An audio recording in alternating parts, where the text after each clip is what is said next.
Hello everyone, Dirty Gingy here, and for the week of June 19th through the 25th, this is Mech News Weekly, your source for a week's worth of mechanical keyboard news. As a heads up, all topics discussed will be linked in the description below. Opening up with group buys this week, if you're worried about missing round 2 of the Block 67, well, don't be. Gingy Studio has decided to extend the group buy week until July 5th, so you have one more week to get one of the best priced Bakanekos out there and get more features at that price. The group buy for the Protozoa Foundation is live. It is an Efro-less TKL with a single macro column on the left side, and it features a 3-piece construction. The entire bottom features a solid piece of cork as a foot, so it should give it a pretty unique sound profile, especially since it's top mounted and has a stainless steel weight. The badge is swappable and comes in 3 options: copper, stainless steel, and black anodized aluminum. It has options for hot swap and solder PCBs as well. This thing has just so many color combos that I'm not even going to bother naming them. Moving on to some general news. If you remember Helheim Designs with their Baldur 60 glass case, they just announced on Instagram that they're going to do a 65% design that they're calling Freya. This seems to be more of a kit than a case, as they're featuring a PCB as well. But honestly, this thing looks amazing. It's not only coming in frosted glass like Baldur 60 did, but also a clear glass variant as well, and it just looks sexy, to be perfectly honest. We've got Keychron in the news twice for this week. With the Q6 already launched, you can get a 104% aluminum gasket mount board for less than $200 bare bones right now. And as usual with the Q series, the knob is optional. As for the Q7, it's set to launch in about a week. It is a slightly cursed 70% layout. Personally, I love this layout, but it is a little hard to find keycaps for. If you're not familiar with it, picture a 65% with one more column on the right side, and everything shifted over just a little bit to give you a full-size shift. But just be aware that some keycap layouts may not fit some of the combos for those columns, but luckily it's still compatible with QMK and VIA, so just reprogram it to do what you want. If you're finding this video useful, may I recommend dropping a like below and also subscribing to stay informed. If you think I've missed something from this week, then go ahead and drop a comment below. I'll happily put a little like on it and try and pin the comment for you. Moving on to interest checks, which is the heart of this last week. From a new designer, an absolutely classy design overall, the Iris 65. It's a pretty standard gasket mount 65%, but it uses the gasket stock style design. It features a 2-part weight so that part of the weight design will always be visible even when it's on the desk, and it has several different styles, featuring either anodized aluminum or PVD coatings. It is a full CNC aluminum case and offers 5 different plate options, be it polycarbonate, palm, FR4, aluminum, and brass. It does feature a 6-degree typing angle with a 19.3mm front height. The PCB and plates are both flex cut, though currently no pictures available in the renders. I should also mention that the PCB is 1.2mm thick, so very flexible is going to be the goal, and it will be available in 3 versions, with a solder and hot swap, and also a slightly more limited in layout Bluetooth version. Do you remember CL? It was a brass-weighted Bakaneko fully featured at a 60% layout.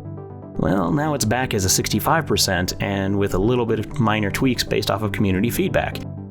You'll see it in several colors, but they're still being finalized. Currently, we're seeing burgundy, black, e-white, a pink lilac, and a blue-gray. 65 will also be available in frosted polycarbonate, which was not available on the 60 at all. The group buy date is currently not set, but the target price is about $200 to $210. Are you looking for a keycap set for 40% board? Well, DSA Vegas Nights has you on this one. It's a very beautifully designed kit with a focus on 40%. In fact, the base kit is only for 40%. Though there is a TKL add-on with F13 support. There's also kitting available for a numpad and even more spacebar options for things such as Alice and Orisu. Based on the designer's love of taro pastry, GMK Utotsu has entered interest check with a very large base kit at $130. It also features alternate alphas, novelties, and spacebars. The set also does have a collaborative metal artisan with Hebe planned. The base kit does feature Zuyin sublegends, and it only has symbol mods. The alternate alphas are Latin only. The colorway sort of reminds me of Osume Cap's sort of design style, but it is a lot more bold due to the GMK legend. Have you ever wanted something so bad that you just said, fuck it, I'll make it myself? That's what Bookies did when they designed the Etc. 65. I'm just going to read what they said for a moment. This board is a combination of several features that I liked from other boards. the plateless/PCB mount of the 7V by Gawk, the leaf spring design from Nemu by Bachu, accent/pen bar from the J02 by J, etc.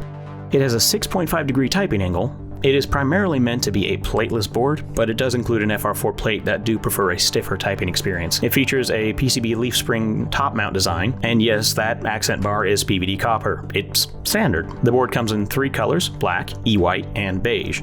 Originally, the board was intended to be solder only, but there's been enough interest to warrant a hot swap PCB as well, and that's currently in the works. For all you crazy 40s users that like Formi, well, meet Formi LX, a CNC aluminum gasket mount version of the same exact board. It features a 4 degree typing angle, gasket mounting via the PCB, and a stainless steel bottom. It has an overall weight of 6 pounds and 6 ounces. I'll be honest, I kept that in imperial units because that's what the designer did. The damn thing has a cherry lip, by the way.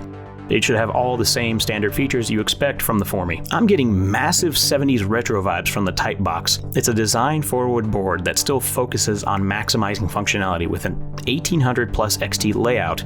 It has a 5 degree typing angle with a 40 degree tilted F-row, top mounted, and it has options for aluminum or polycarbonate plates. It does have 2 rotary encoders, 1 on each side, and 3 LED indicators.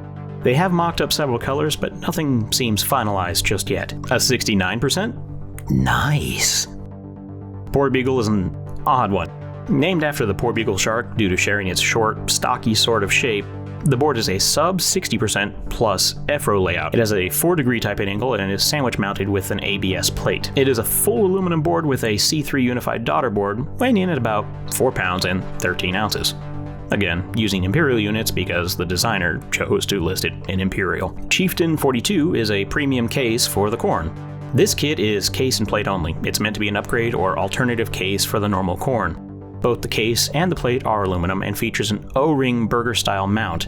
The estimated price is $185 US. Do you remember GMK Ashes? Well, it's back in PBT. IV Ashes is a 1.55mm thick cherry die subset, and it brings back the Ashes colorway. It's an all-in-one set that includes numpad, Alice support, alternative colors for accent keys, and novelties.